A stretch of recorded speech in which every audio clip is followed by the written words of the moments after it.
My name is Margaret Rose Callahan, though for the last 35 years, most people have only called me Nana or Mrs. Callahan, or more often than not, simply, Mom, can you? I live in the same red brick colonial in Oakwood, Connecticut, where my husband Patrick dropped dead of a heart attack in the driveway in 1989. He was 52.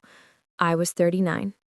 Our children, Maureen, 14, Patrick Jr., 12, and Colleen, 9, stood on the porch screaming while I tried to breathe life back into a man who was already gone.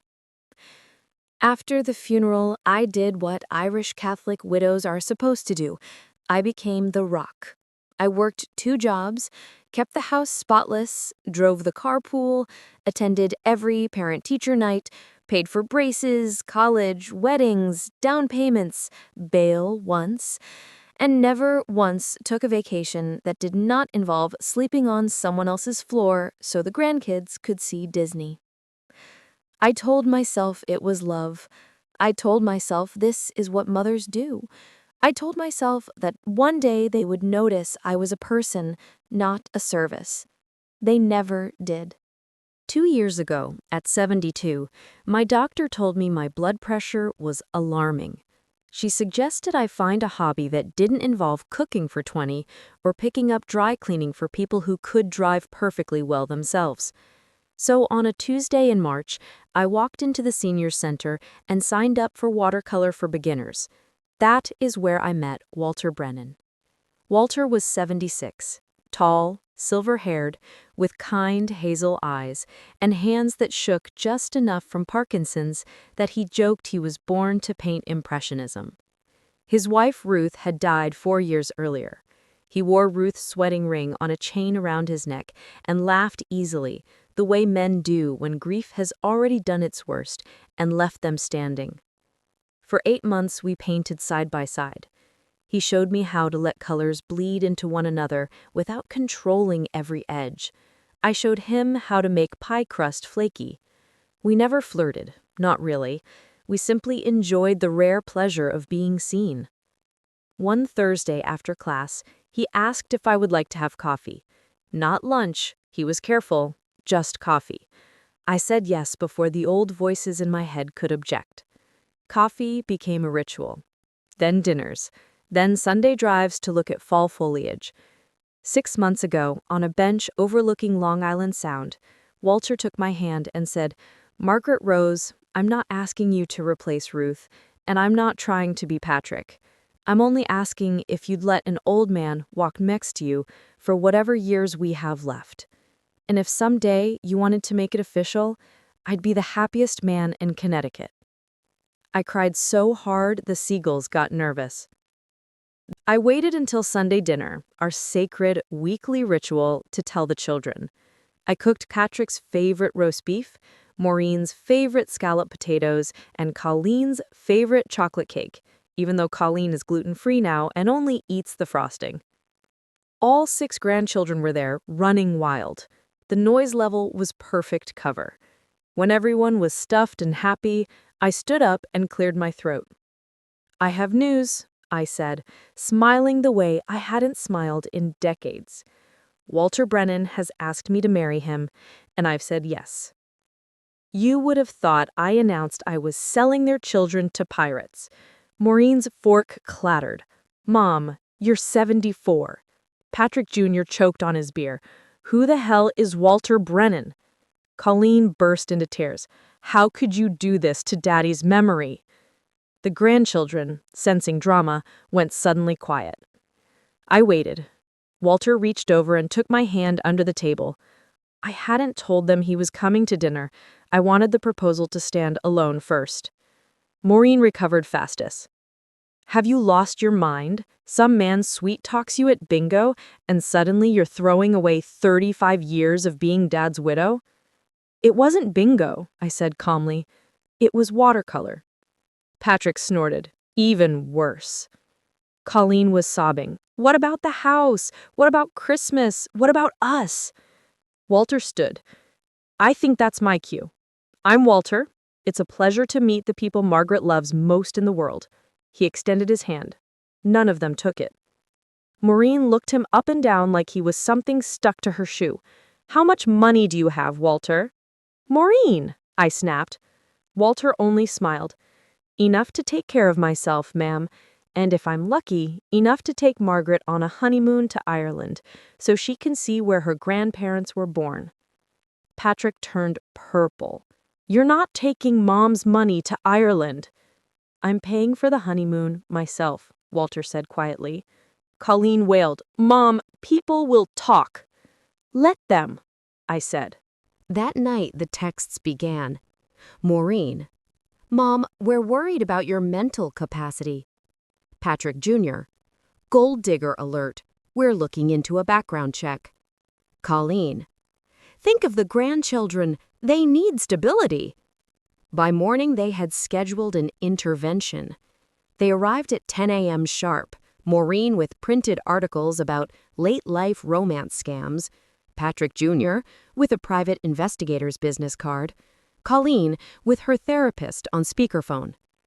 I let them in, served coffee, and listened for 45 minutes while they explained why I was too old, too gullible, too sentimental, and, my favorite, not acting like a proper widow. When they finished, I stood. "Thank you for your concern," I said. "Now let me tell you what's actually going to happen. Walter and I are getting married on October 12th at the Lakeside Chapel in Litchfield. His lakeside cabin will become our home. I am selling this house.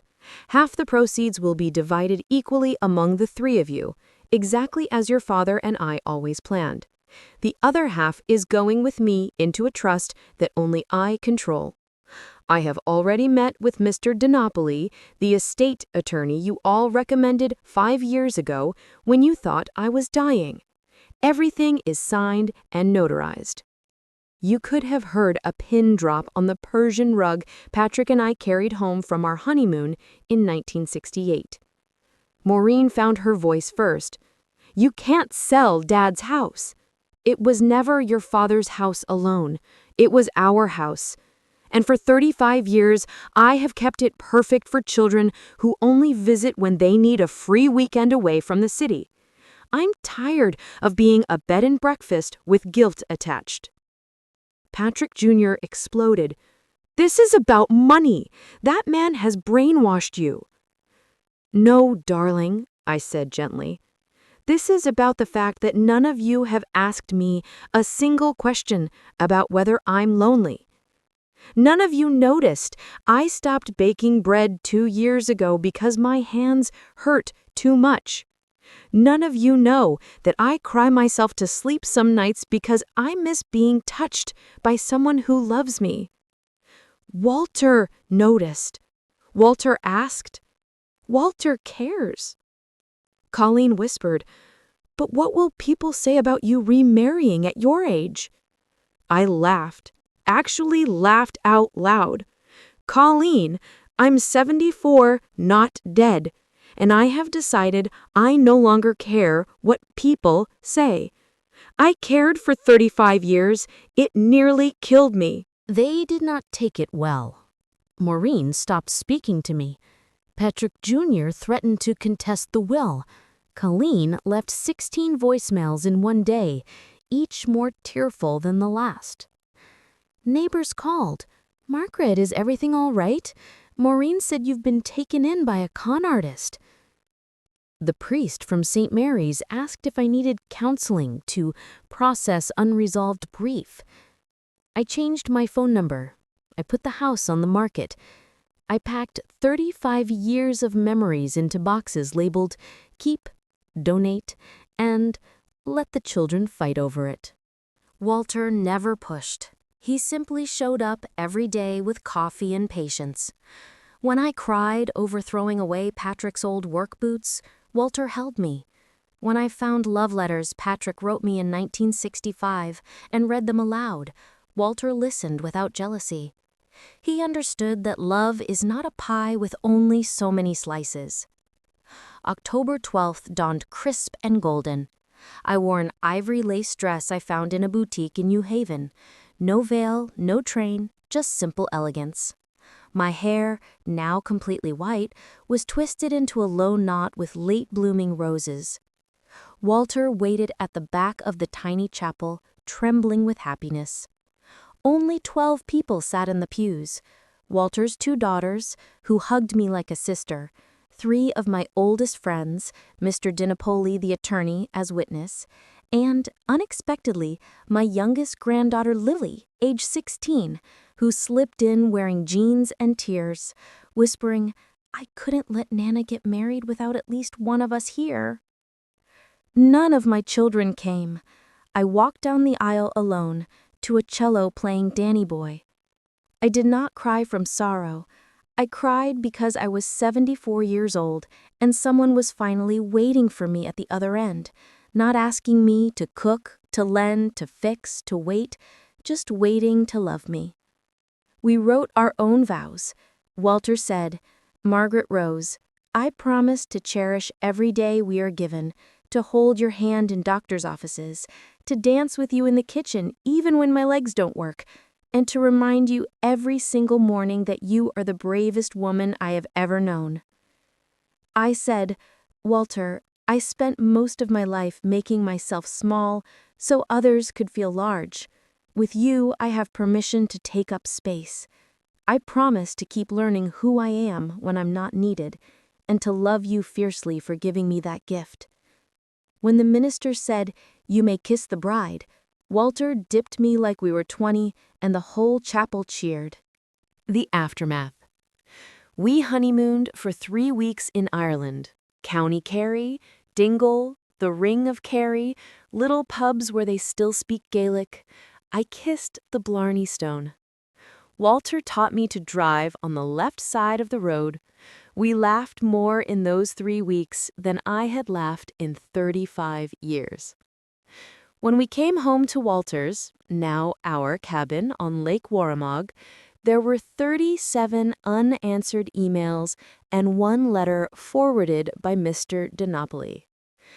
The letter was from my children, jointly signed. "Mom, we have decided to respect your choices. We are sorry for how we reacted. We were scared of losing you and the only version of you we knew. We see now that we asked too much for too long. The house sold yesterday. We each received our share. We would like to start over, if you'll let us. No expectations, just family. Love, Maureen, Patrick, Colleen." I read it aloud to Walter by the fireplace. Then I folded it, put it in the drawer with Patrick's love letters, and closed the drawer. I did not answer right away. Some things cannot be rushed. Part 8, 1 year later. It is October again. The trees are on fire with color.